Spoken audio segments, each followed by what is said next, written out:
Close your eyes for just 5 seconds. Picture the version of you that you always dreamed of becoming. Now open them. Are you that person yet? If the answer is no, this video is exactly where you need to be right now. Everyone carries a dream. You want a life that means something.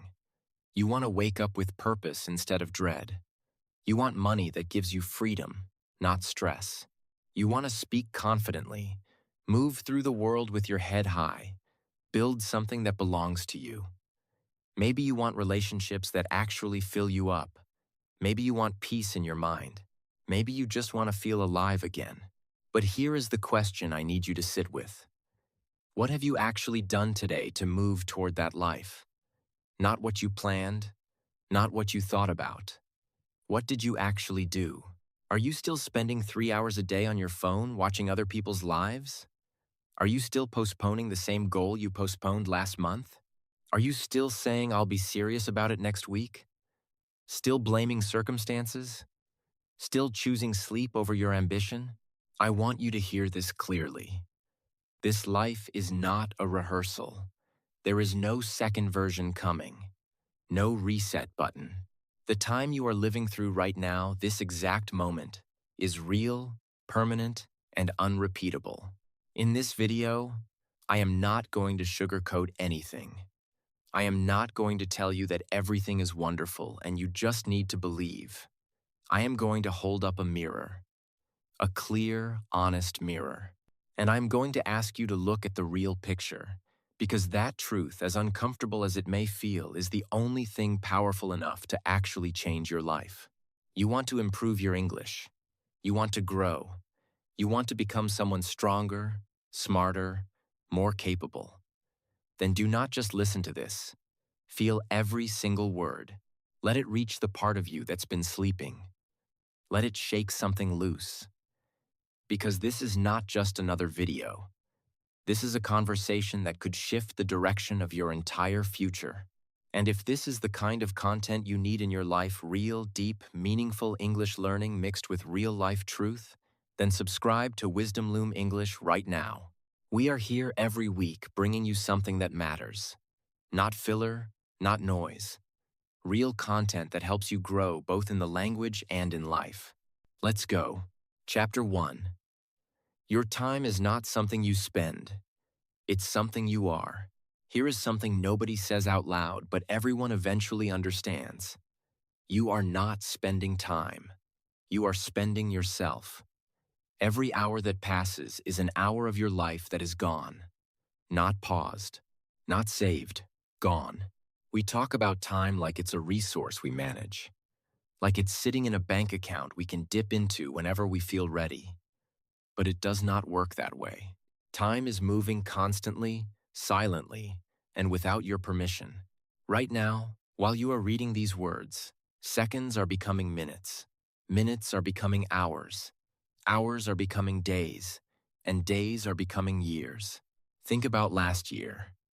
What did you build? What did you learn? What are you different at today than you were 12 months ago? If the honest answer is not much, that should not just be a disappointment. That should be a wake-up call. People talk about killing time as if time is the problem. Time is not your enemy. You are the one choosing how to use it. And every time you choose to scroll instead of study, sleep instead of start, complain instead of create, you are choosing a smaller life. Quietly, without dramatic consequences in the short run. But the long run will come for you. It always does. Start treating your hours the way a wise investor treats money. Every morning you wake up with 24. How many of them are going toward the version of yourself you want to become? Even one focused, intentional hour a day used to learn English. Build a skill. Work on something meaningful will make you unrecognizable in 3 years. That is not motivation talk. That is math. Write down tomorrow morning the 3 most important things you could do that day. Not the easiest, the most important. And begin with those before you open your phone, before you check anything, before you let the world pull your attention in 20 directions. Guard your first hour like your life depends on it. Because honestly, The life you want depends on it. Chapter 2. Your story is your responsibility, not anyone else's. Let's have an honest conversation about blame. Most people are walking through life carrying a list of reasons why their situation is not their fault. The family they grew up in didn't give them enough. The city they live in doesn't have enough opportunity. The people around them didn't believe in them. The system is rigged. The timing was wrong. And here is the uncomfortable truth: some of those things might actually be true. Life is genuinely unfair. Some people start with more advantages than others. Some people face real obstacles that others never have to encounter. But none of that changes this. You are still the one who decides what happens next. The moment you hand over responsibility for your life to anyone or anything outside yourself, you also hand over your power. You become a passenger in your own story. And passengers don't drive. They don't choose the destination. They just go wherever the driver takes them. Look at the pattern of people who have transformed their lives despite extreme difficulty. They all share one thing. They reached a moment where they decided to stop explaining why their life was someone else's fault and started asking, what can I do from where I am, with what I have? That shift from explanation to action is the pivot point of every real transformation. You might not have grown up with resources. You might not have had the right guidance. That is real, and I am not dismissing it. But the person in front of you right now, the one whose eyes are reading these words, that person has choice. Not perfect choice, not easy choice, but choice. Every day you wake up is a day you can begin doing something different. Even something small, especially something small, because small things done consistently build the kind of life that looks like a miracle from the outside but is really just accumulated daily decisions. Stop waiting for the world to apologize to you. Start building. Chapter 3. Comfort is a beautiful trap. I want you to imagine a trap that looks like a couch, feels like rest, smells like peace, and sounds like relaxation. That is your comfort zone. And it is one of the most dangerous places you can live. Comfort is not evil. Rest is necessary. But there is a version of comfort that slowly steals your potential without making any noise. It is the comfort that tells you, you've done enough for today when you haven't done anything yet. The comfort that says, you're fine just the way you are when you know you could be so much more. The comfort that makes average feel acceptable day after day after day. Here's what happens to a person who lives exclusively in their comfort zone. They stop growing. Not dramatically, not suddenly, just slowly. The way a river slows down when nothing keeps it moving. The edges get softer. The hunger fades. The dreams start feeling more like fantasy than possibility. And eventually the person looks back at the years and realizes that they were always safe and never really alive. Every skill you admire in someone else was built outside their comfort zone. Every confident speaker was once a terrified beginner who spoke anyway. Every successful entrepreneur was once someone who risked failure on an idea that wasn't guaranteed. Every person who learned a new language to a high level pushed through hundreds of moments where it felt embarrassing, frustrating, and pointless. You want to speak English fluently? Then you have to speak before you're ready. Not in a year when your vocabulary is bigger. Not after you finish the next course. Now. With mistakes, with pauses, with imperfect pronunciation. Because fluency is not built in silence. It is built in the messy, uncomfortable, humbling act of actually using the language. Today, not someday, do one thing that your comfortable self would avoid. Speak, apply, start, post, reach out. Whatever your version of that looks like. That one uncomfortable action is worth more than 100 more hours of comfortable preparation. Chapter 4. Later is the most expensive word in your vocabulary. There is a word that has stolen more dreams than failure ever has. That word is later. Later is not a time. Later is a feeling. It is what you say when you want to avoid the discomfort of starting, without having to admit that you are avoiding it. Later lets you feel like you have not given up while also doing nothing. It is the most polite form of self-deception there is. Think about all the things you have told yourself you would do later. How many of them have actually happened? How many of those laters turned into real action? The honest answer for most people is very few. Because later does not become now automatically. Later becomes never, unless you make a deliberate, almost violent decision to begin. Here is what later really costs you. Every day you delay learning, you extend the timeline before the results arrive. Every week you wait to start something. The gap between where you are and where you want to be grows larger. Every month of postponement is a month of momentum you did not build. And momentum, once it starts, is the most powerful thing in personal growth. But it cannot start if you never begin. The person who started speaking English 6 months ago, even imperfectly, even awkwardly, even with a terrible accent, is 6 months better than the person who waited until they felt ready. The person who posted their first video a year ago, even if it got only 12 views, is 1 year wiser than the person who is still planning their first one. You do not need permission to start. You do not need perfect conditions. You do not need to feel ready, because the feeling of readiness almost never comes before the action. It comes after. You start, and then you feel ready, not the other way around. So right now, not after this video, not after dinner, not tomorrow morning, pick the one thing you keep postponing and take the smallest possible first step. Write the first sentence. Make the first call. Open the first page. Set up the first session. Just begin. Imperfectly, uncertainly, immediately. Begin. Chapter 5. Thinking is not the same as building. Stay with me here, because this next part might be the most important thing I say today. There is a version of procrastination that feels like productivity. It is called overthinking, and it is absolutely everywhere. You want to start learning English more seriously. So you research the best methods. You watch videos about methods. You compare apps. You read about different approaches. You think about which one fits your style. You think about when you'll have time. You think about what your first goal should be. And weeks go by, and you haven't actually spoken a single extra sentence of English, but it feels like you were working on it. That is the trap.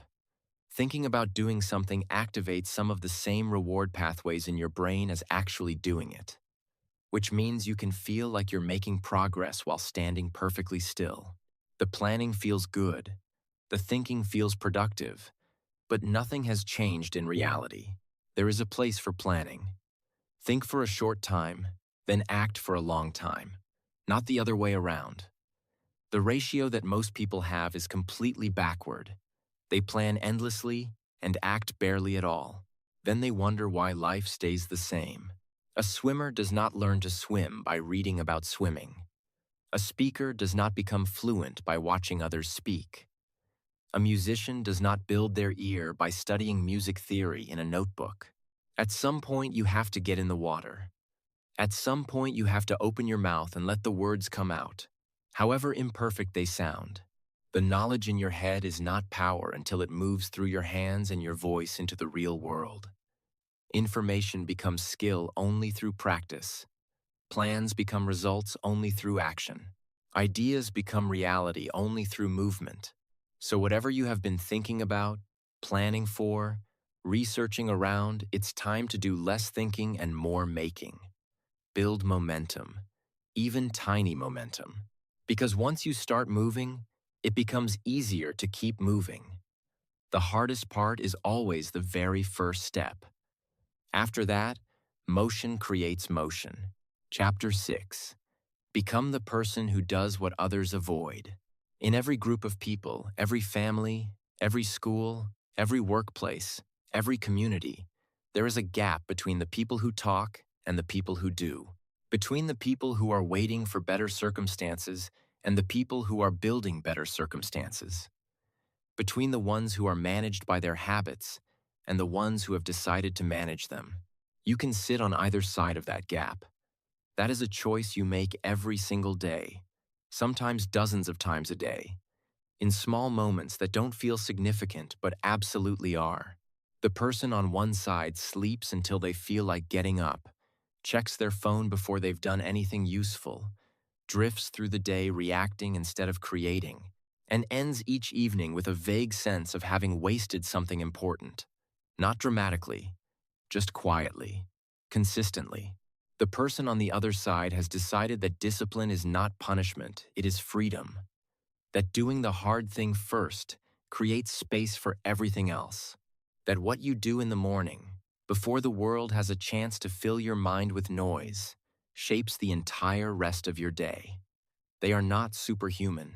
They have the same feelings of tiredness, the same resistance to difficulty, the same desire to take the easy path. The difference is that they move anyway. You don't have to announce this decision to anyone. In fact, the best thing you can do is stay quiet and let the results speak. Don't tell people you're changing. Don't post about the new version of yourself. Just become it, day by day, choice by choice, hour by hour. And then one day the people around you will start to notice. Not because you told them, but because the evidence is undeniable. Ask yourself every morning, what would the best version of me do today? And then do that. Not perfectly, not completely, just meaningfully. Even one decision in the direction of your best self is a step in the right direction. Enough steps, and you have walked somewhere completely new. Chapter 7. The real battle is happening inside you. Here is something most people never say plainly. Your biggest obstacle is not your environment, your background, your resources, or your competition.